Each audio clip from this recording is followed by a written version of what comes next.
таппада пісірілетін вафли жасайтын боламыз.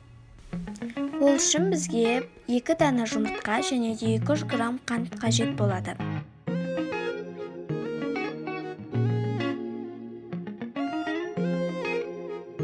Және біз араластырып болдық. Енді 200 грамм сүт құямыз және де араластырамыз. Енді біз 200 грамм ұн саламыз да араластырамыз. Осындай сұйық қамыр шығу керек. Табамыз суық болуы қажет. Енді осылай құямыз да жұқалап жағуымыз қажет. Өйткені жұқалап жаққан кезде ғана вафли қытырақ болады.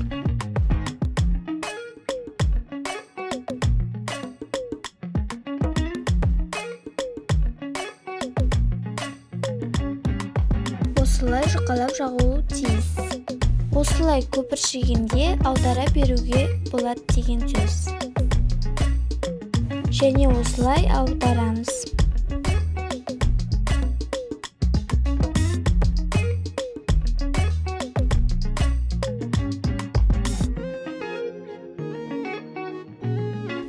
Мінекей осындай вафли шықты, өте дәмді, өте қытырлақ. Подписаться етуді ұмытпай, лайк басыңыздар.